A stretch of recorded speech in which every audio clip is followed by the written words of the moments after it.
Bom dia, boa tarde, boa noite para o vestibulando que sabe que não há hora certa para estudar. Se você está caindo aqui de paraquedas, boa aterrissagem. Você está no canal Igor Sebin Redações, esse canal que tenta trazer bastante conteúdo de redação para te ajudar a tirar o tão sonhado mais 900 na redação do Enem. Hoje, dando seguimento ao nosso projeto 100 em 100, é a nossa quarta redação. Esse projetinho que vai do dia 3, vai, né? Já começou no dia 3 de agosto e vai até o dia 12 de novembro. Se você está chegando aqui agora, eu estou postando uma redação diária e se iniciou no dia 3 de agosto, porque do dia 3 de agosto até o dia 12 de novembro são 100 dias, se minhas contas não estiverem erradas. 100 dias prévios ao Enem. Estou trazendo 100 redações, 100 temas diferentes, redações autorais, inéditas, feitas por mim. Se ficar ruim, é comigo mesmo que vocês reclamam, para tentar acertar o tema que vai estar lá na sua prova do dia 13 de novembro. O tema de hoje é um tema muito polêmico. Não sei se é um tema que vai cair esse ano, mas a gente não sabe, a gente está vivendo uma transição provavelmente aí de governo, pelo que as pesquisas estão mostrando enquanto eu gravo esse vídeo. Pode ser que o pessoal lá se anime um pouco e traga essa pauta, é ano de eleição, mas não é um dos temas, digamos, mais cotados, mas como eu tenho que trazer 100 temas aqui, não tem como eu trazer 100 temas cotados para a redação do Enem desse ano. Todo ano a gente coloca lá 10, 15, 20 e às vezes a gente não acerta mesmo com essa lista. Então, estou trazendo 100 para tentar cobrir todas as arestas, tema bastante polêmico, polarização política no Brasil. Começando, obviamente, pela nossa introdução. Se você está chegando aqui agora, ali embaixo tem as legendas com as cores de cada elemento dos parágrafos. Na introdução, você tem que colocar três elementos, mas assim, é obrigatório do obrigatório se você quiser tirar mais 900.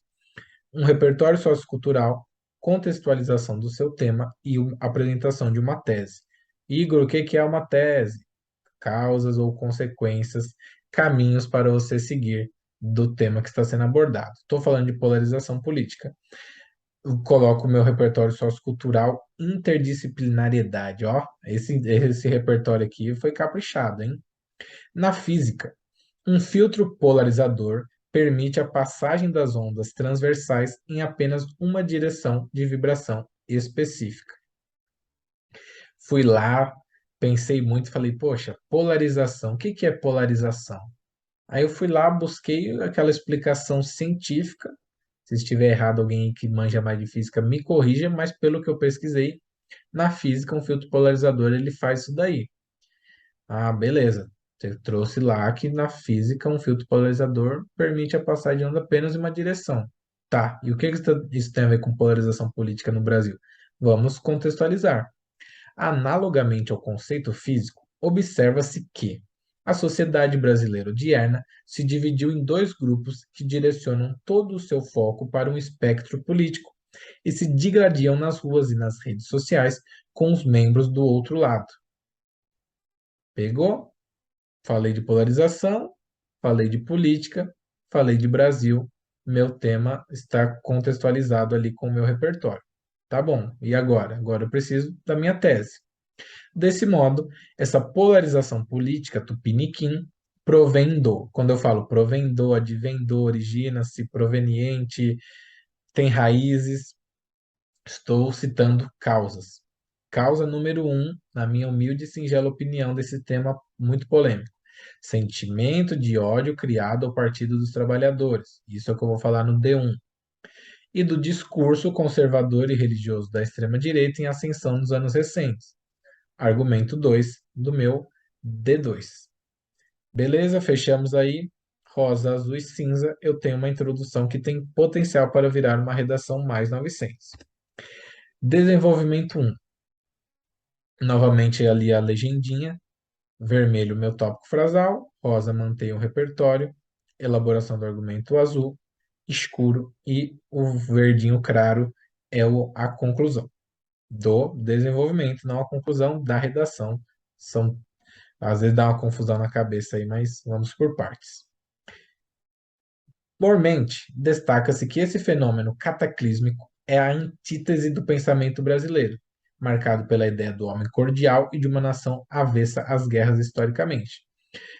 Peguei lá aquela nomenclatura de homem cordial, daquele sociólogo antigo, do Sérgio Buarque de Holanda. Peguei o histórico do Brasil, que quase não se envolve em guerras. O Brasil se envolver em guerra, historicamente, precisou muita gente apertar o presidente ou ameaçar muito para o Brasil ir para a guerra. É um país que, pelo menos guerras internacionais, né?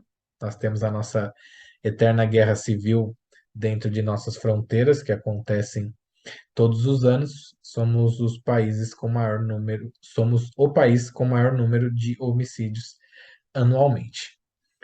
Tá bom, dei aí minha introduzida aí nesse parágrafo, introduzi a minha ideia para o argumento que eu vou desenvolver. Agora eu vou de repertório.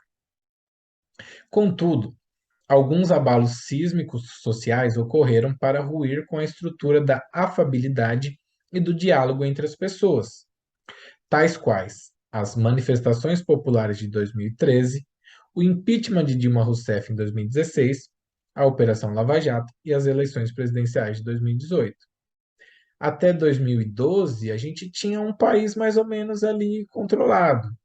O Lula tinha feito bons governos, o Brasil estava crescendo, o primeiro governo da Dilma ali estava, até 2010, até 2012, estava tudo fluindo legalzinho, e aí, em 2013 tiveram as manifestações populares, começou pelos 20 centavos, depois não eram só os 20 centavos, aí surgiu o MBL, e daqui a pouco a Dilma foi impeachmentada e teve a Operação Lava Jato, e até chegar nas eleições de 2018.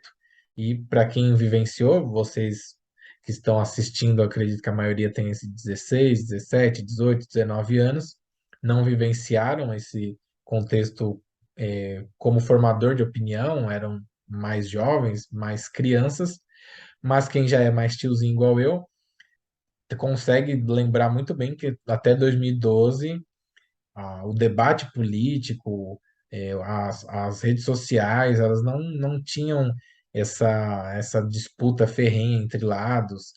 Você tinha ali o PSDB, que era o principal partido de oposição ao PT, que havia governado antes com o FHC, que chegava no segundo turno contra o Lula, contra Dilma, mas não era desse jeito. Eles começaram um pouco essa polarização em 2014, quando o Aécio falou também que tinha sido fraudada a eleição, que não aceitava o resultado e queria recontagem. E aí surgiram camisetas, "Não, a culpa não é minha, eu votei no Aécio." E aí começou essa loucura toda que a gente vive hoje, que, na minha opinião, não é nem um pouco saudável, não ajuda em nada para a resolução dos nossos problemas. É até bom para o Estado, aquela máxima de dividir para conquistar. Quanto mais nós estivermos chamando um de comunista e o outro de bolsominion, a gente não senta para dialogar e para realmente ver que eles todos são os vilões da história e alguns mais, outros menos. Enfim, já estou dando muitos pitacos políticos, não é o intuito aqui, meu forte é redação. E fazendo outro parênteses, já que eu já fiz bastante, na redação, gente, não existe certo e errado em relação à opinião. Ah, Igor, mas eu sou petista, eu sou Bolsonaro, eu sou Lula, eu sou Ciro. Se cair algum tema político, que é difícil, mas pode cair, você tem que fazer redação. Ah, mas será que se eu falar de tal candidato, porque eu ouvi o meu tio Arnaldo falando que os corretores lá são tudo de esquerda. Ah, não, a minha tia Dirce falou que são tudo de direita. Gente, redação é cobrado redação, não é cobrado opinião. Você só não pode desrespeitar os direitos humanos. Falar, tem que colocar todo mundo numa masmorra. Não, aí você está errado. Mas se eu falar que o Bolsonaro está certo, se eu falar que o Lula está certo, se eu falar que o Ciro está certo, se eu falar que todo mundo está errado, desde que eu cumpra tópico frasal, repertório, elaboração, conclusão, repertório, contextualização e tese na introdução, minha conclusão tendo intervenção de todos os elementos, tá certo. Então não tenha medo de se posicionar, só respeite os direitos humanos e cumpra todos os elementos básicos de uma redação. tá? Vamos voltar aqui, senão a gente vai perder muito tempo. Diante disso, esses acontecimentos segregaram a pátria entre petistas e antipetistas. Lembra que eu falei na tese Sentimento de ódio ao PT? Eu estou desenvolvendo isso agora. Com a certeza de ambos os espectros de que todos os problemas estão do outro lado do muro, o que tem por corolário o fim do debate de ideias com o fito de atingir um meio termo em prol do bem comum. Foi erguido esse muro de Berlim, né? Ou o muro de Brasília, e aí você coloca petistas de um lado, antipetistas do outro. Todo mundo acha que está certo, todo mundo acha que todas as soluções estão do seu lado, e todos os problemas estão do outro lado, e aí a gente não para conversar. A gente não consegue dialogar. O que que você acha disso? O que que eu acho daquilo? Vamos chegar num meio termo para que a gente possa avançar. Logo, deixam de existir adversários políticos, criam-se inimigos para a eternidade, pois não há diálogo, somente um embate entre duas posições que se excluem. O que aconteceu com as eleições de 2018, famílias parando de falar, primo, irmão, por que não? Porque é Bolsonaro ou é Lula, ou você é um, você é o outro, e a gente não pode conviver, a gente não pode ter contato se a gente não concorda politicamente. Isso é uma loucura, porque a ideia mesmo assim de política é um debate de ideias.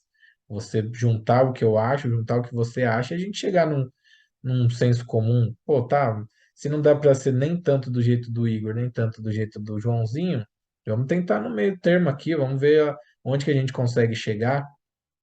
Mas aconteceu o quê? Foi criado um extremismo muito grande no Brasil. Ou você é Lula ou você é Bolsonaro, não tem meio termo. Não existe isento, não existe um terceiro caminho, não existe um cara que não goste dos dois. Se você está falando mal de um, consequentemente você está do lado do outro. E aí fica essa loucura que está hoje em dia aí, as pessoas se matando literalmente, infelizmente, como aconteceu recentemente, e a gente não vai para lugar nenhum. Vamos pro D2, né? Já que a gente não vai para lugar nenhum, vamos pelo menos pro D2.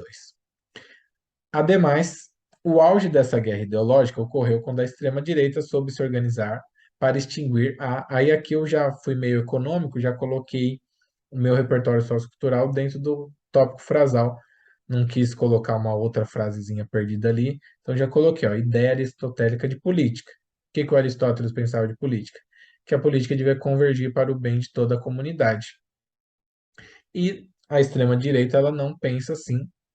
Assim como a extrema esquerda também é ruim, a extrema direita também é muito ruim. Dentro desse contexto, esse grupo, a extrema direita, abafou as vozes ponderadas, fomentou o grito dos extremos e liberou uma torrente de ódio, violência e intolerância, propagada pelos aplicativos de mensagens, redes sociais e sites, a qual destrói os espaços comuns de análise crítica e equilibrada. O que, na minha humilde e singela opinião, aconteceu?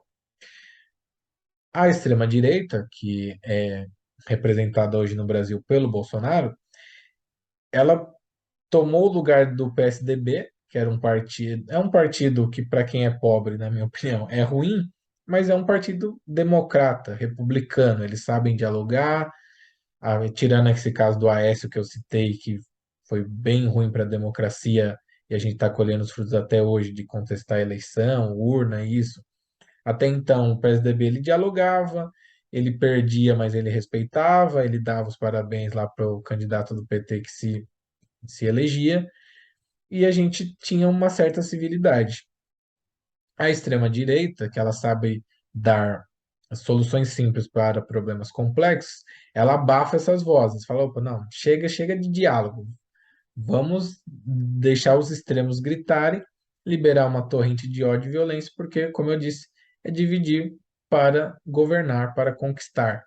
Quando a gente está aqui brigando se tem que ser Lula ou Bolsonaro, a gente não está discutindo o que fazer pela saúde, descongelar esse esse programa aí, essa legislação que passaram, que 20 anos não se faz reajuste para investimento de saúde, educação, segurança, e nada dos direitos básicos da nossa Constituição. É difícil passar essa ideia, porque muitas pessoas já estão envenenadas por essa divisão, mas ambos os lados veem o seu próprio nariz. E O povo tem que ver o seu próprio nariz. Se você está brigando com seu vizinho, já está errado, porque você e seu vizinho tinham que estar de mãos dadas para brigar contra eles. O Brasil vai dar certo no dia que os políticos estiverem brigando por nós. Enquanto nós estivermos brigando pelos políticos, nós vamos continuar nessa água que a gente está, destruindo os espaços comuns de análise crítica equilibrada. Vamos concluir. Uma bela de uma conclusão, você pode ver pelo tamanho. Dessa forma, a separação da sociedade em dois polos antagônicos, com defensores cegos de suas opiniões, foi a melhor estratégia para a tomada do poder pelo espectro antipetista e serve como mecanismo de manutenção dessa posição, à custa da civilidade e de uma agenda comum que vise progresso a todos os cidadãos. Logo, não há uma agenda comum, há uma política direcionada para quem está ao lado de quem está no poder, e aí a gente não consegue alcançar um equilíbrio, alcançar um avanço coletivo. Isso à custa da civilidade, como a gente pode ver aí, pessoas se matando por causa de política, enquanto o futuro do Brasil também vai morrendo aos poucos com essa selvageria que a gente está vendo aí nos noticiários. Beleza, mais um desenvolvimento com todos os elementos básicos. Vamos em busca do nosso mais 900 na conclusão, que tem que estar bonitinha. Vamos ver se eu fiz uma conclusão bonitinha.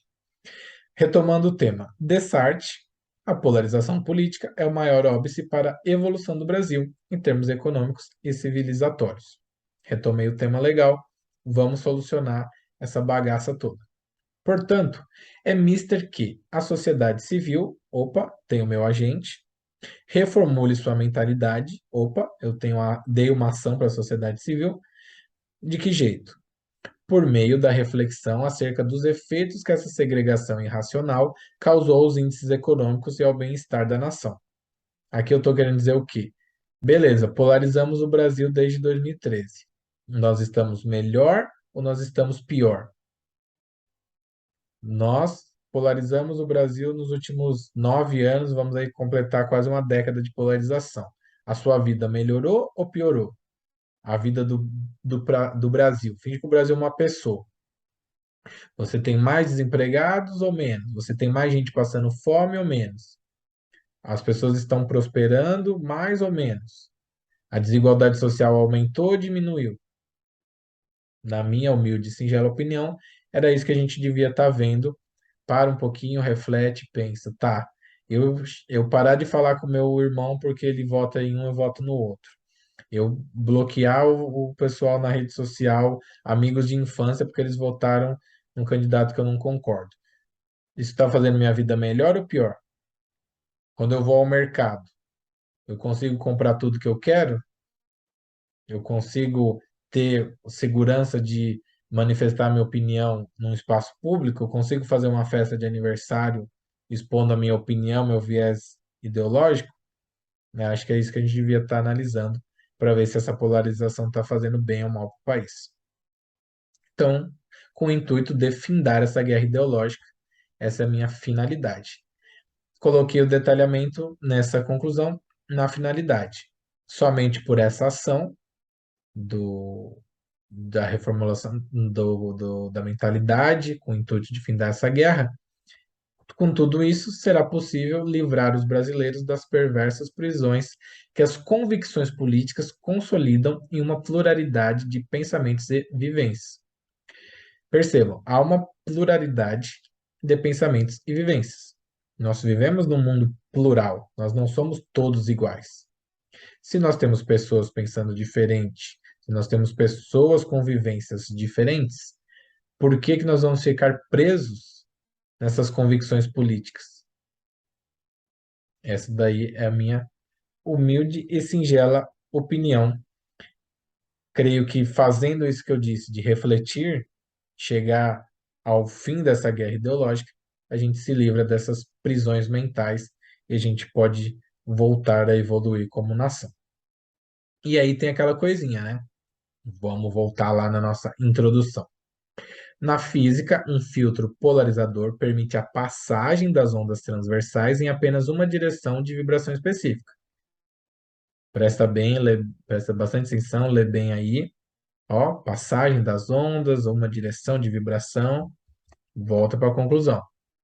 Assim, essa onda de divisão social se tornará apenas uma lembrança triste de quando os cidadãos vibravam para um partido político e não permitiam a passagem de ideias novas vindas de outras direções. Gente, modéstia à parte, fala a verdade. Olha que link bacana. Você começa falando, já comecei com uma interdisciplinariedade de física na redação e peguei todos os elementos, ó, onda, vibração, direção, e encaixei tudo aqui nessa frase de efeito. Aquela frase que fala para o corretor: olha como meu texto é bonito, ó, olha a coesão desse texto aqui, ô corretor.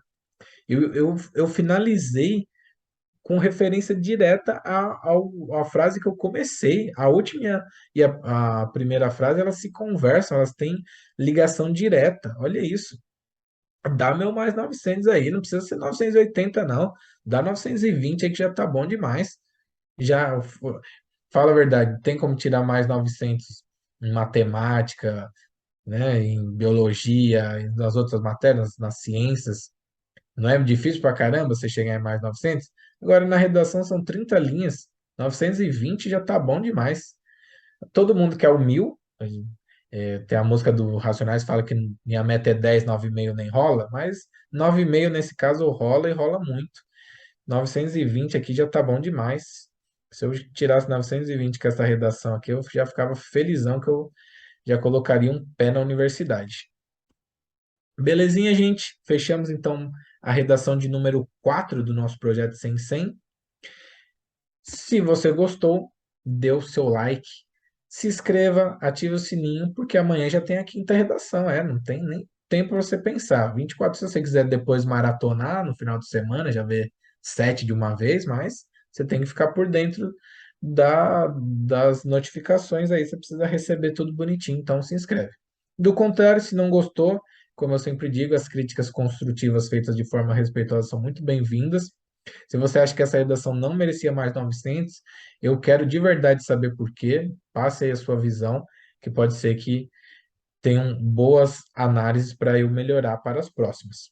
Há links importantes na descrição para te ajudar, para além desse conteúdo gratuito aqui do YouTube. Dá uma olhadinha lá que pode te ajudar.